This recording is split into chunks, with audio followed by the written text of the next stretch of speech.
Good morning, everyone. So, today we have to start the revision of chapter 3 Gravitation.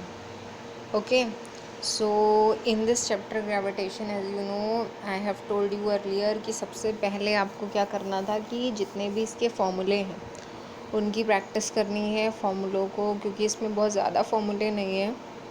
फार्मूलों की practice के लिए सबसे better है कि you have to take one page one paper, write on that all the formulae और number wise लिखें आप। और सारे फॉर्मूले लिखने के बाद आपको क्या करना है, जो भी चैप्टर आपका चल रहा हो प्रैक्टिस के लिए, तो वो सारे फॉर्मूले न्यूमेरिकल की सबसे अच्छी प्रैक्टिस का यही तरीका है, वो सारे फॉर्मूले लिखकर और वो पेपर आप अपने सामने एक ऐसी जगह पर पेस्ट करें जहाँ पर आप बार बार देख सकें।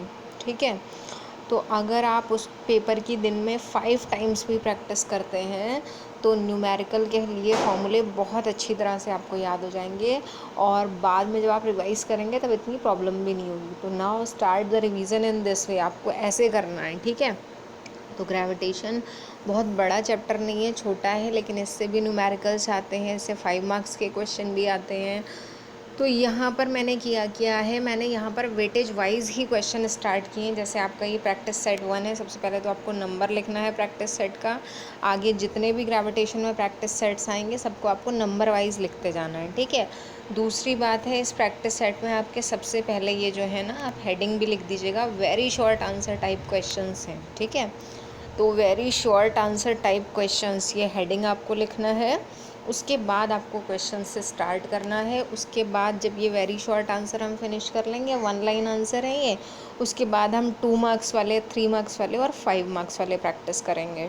ठीक है, तो प्रैक्टिस सेट 1 हम पूरा कवर कर लेंगे। तो स्टार्टिंग फ्रॉम क्वेश्चन नंबर 1, तो देखिए फर्स्ट क्वेश्चन बहुत छोटे छोटे 1 लाइन आंसर लिखना है, सारे 1 मार्क के हैं।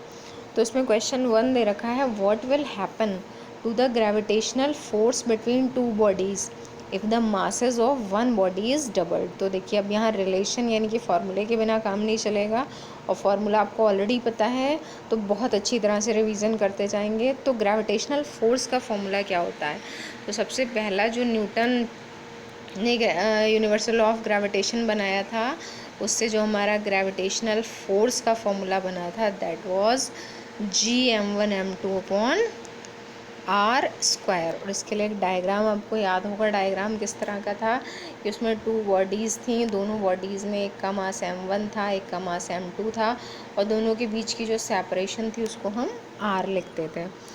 तो आपको दिखाई दे रहा है कि मासेस जो है वो न्यूमरेटर में है, तो अगर मासेस इंक्रीज़ होंगे तो फोर्स इंक्रीज़ होगा, और अगर डिस्टेंस दोनों के बीच की सेपरेशन इंक्रीज़ होगी तो फोर्स की वैल्यू क्या होगी, डिक्रीज़। ठीक है, तो अब जो क्वेश्चन है उसमें लिखा है कि एक बॉडी का मास डबल कर दिया जाता है। क्लियर, तो m1 या m2 में से आप कोई भी डबल कर सकते हैं। तो मान लीजिए m1 को अगर आप डबल कर दें तो m1 के प्लेस पर क्या लिखेंगे, 2m1। तो बाकी रिलेशन में तो कोई भी चेंज नहीं हुआ, तो जब आप 2m1 लिखेंगे तो फोर्स कितना हो जाएगा, 2f, क्योंकि डायरेक्टली प्रोपोर्शनल है, जितना मास इंक्रीज़ होगा उतना ही फोर्स इंक्रीज़ होगा। अगर मान लीजिए ये कहा जाता है कि दोनों मासेस को डबल किया जा रहा है, तो 2m1 2m2 दोनों जगह 2 से मल्टीप्लाई होती, तो फोर्स कितना बढ़ता, 4 टाइम्स। ठीक है, इसी तरह से अगर कहा जाता है कि डिस्टेंस को डबल किया जा रहा है, तो इसको जब हम डबल करते तो ये पूरा होल स्क्वायर में डबल होता है, यानी कि ये 4r² हो जाता, तब ये कितना हो जाता, 1/4 टाइम्स। तो अगर आपको फोर्स का फॉर्मूला याद है, तो जिसको भी डबल या जिसको भी हाफ कहा जा रहा है, आप वहाँ पे मल्टीप्लाई या डिवाइड कर देंगे और फोर्स पे effect clearly you can observe. Okay, तो देखिए जो हमारा फर्स्ट क्वेश्चन था वो यहाँ पर कवर हो गया है कि what will happen to the gravitational force between two bodies if the masses of one body is double. एक बॉडी का मास डबल किया है।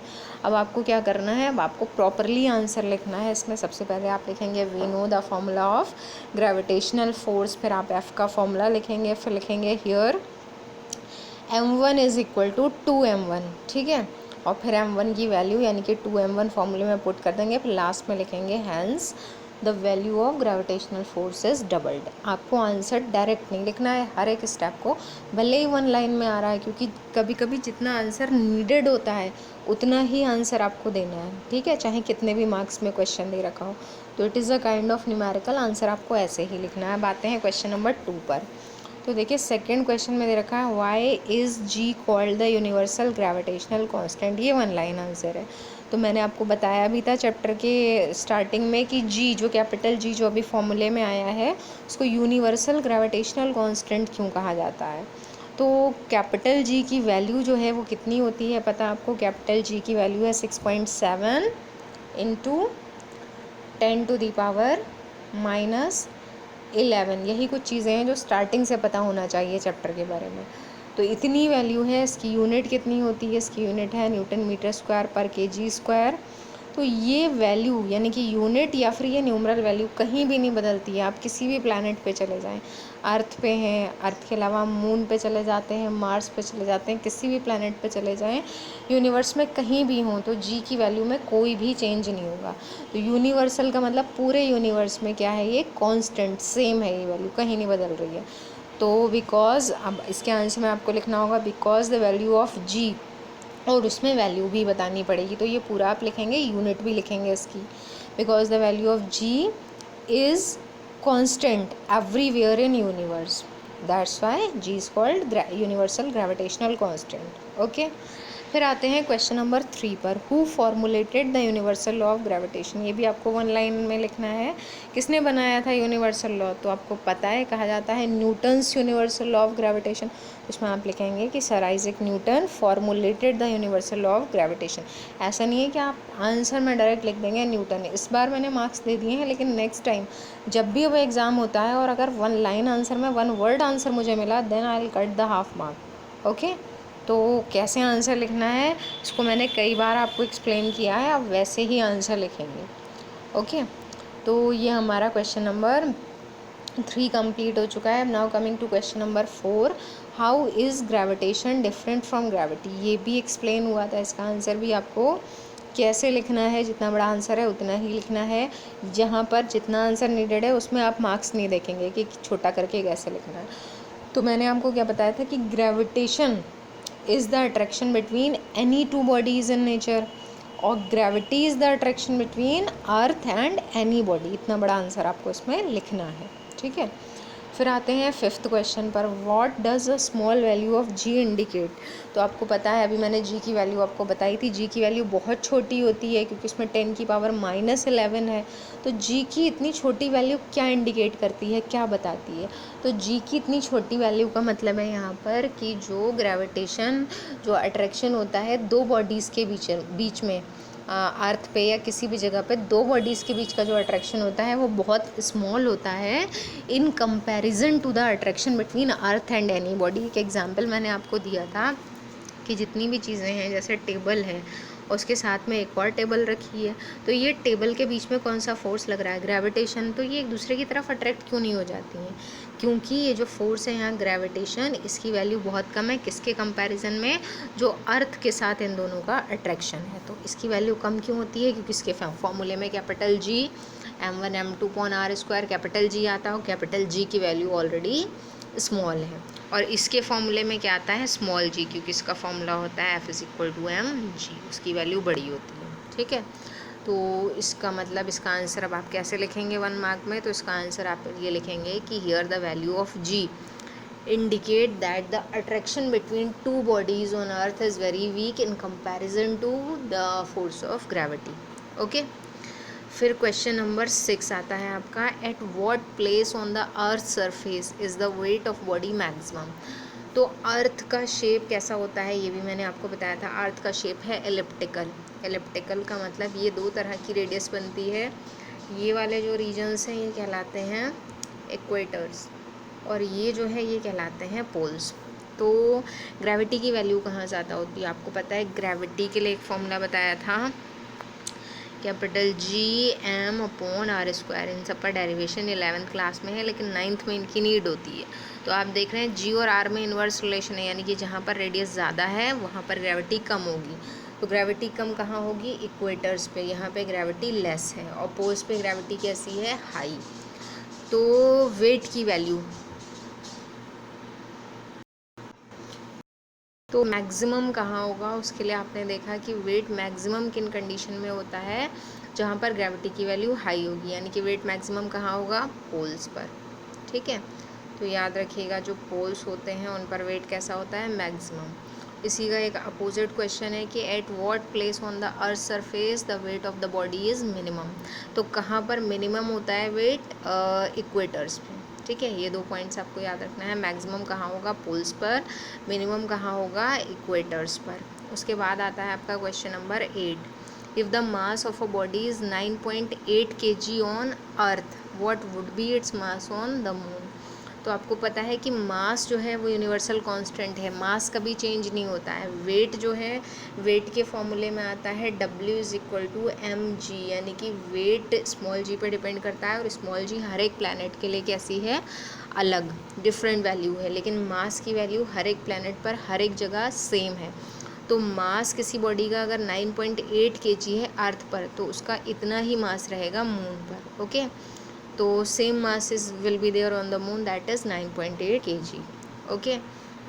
फिर आपका है क्वेश्चन नंबर 9, उसमें दे रखा है डू फ्लूइड्स पजेस वेट। तो आपने पढ़ा है कि जो फ्लूइड्स होते हैं वो वेट पजेस करते हैं, इसलिए इस चैप्टर में हो सकता है अगर क्वेश्चंस मिलें तो थोड़े बहुत आपके फ्लोटेशन से भी मिल जाएं, क्योंकि आपने देखा है बहुत सारी बुक्स में फ्लोटेशन और ग्रेविटेशन जो है वो चैप्टर कंबाइंड है, ओके। तो मे बी एक आध क्वेश्चन अगर आ जाता है।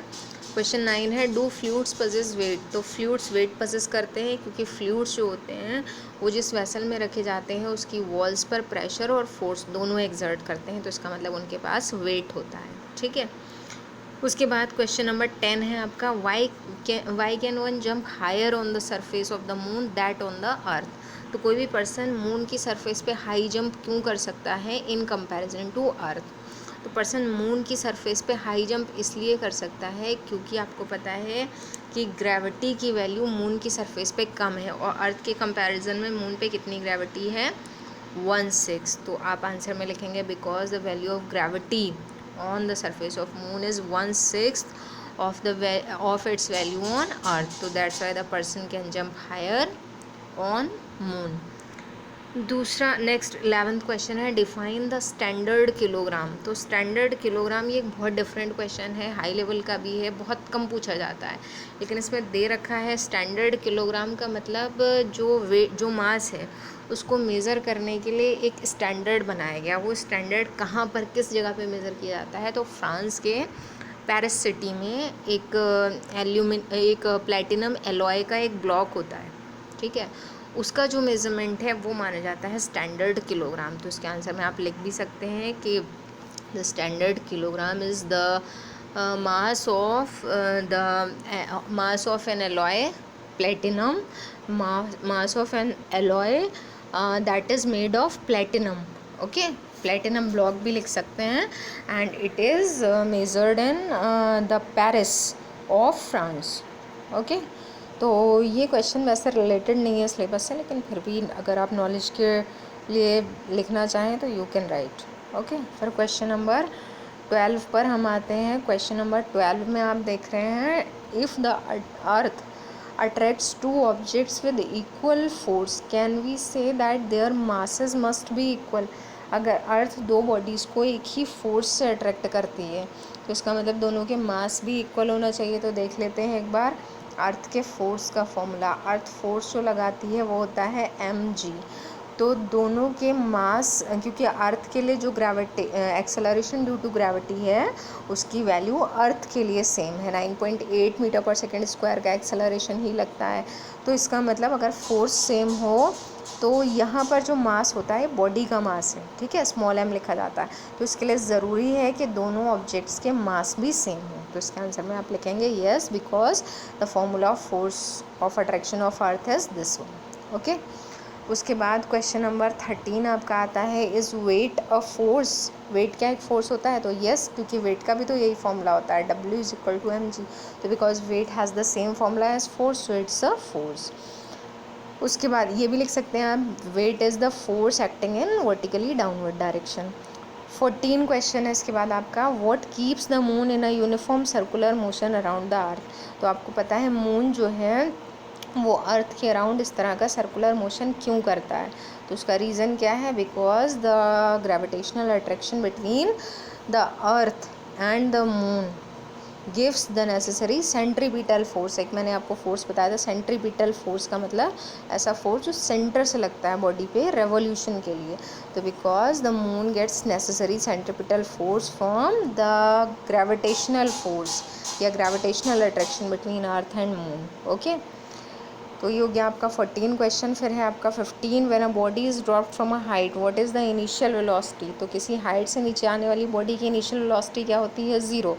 ओके, तो डायरेक्ट आप आंसर लिख देंगे कि, लेकिन लिखना 1 लाइन आंसर ही है।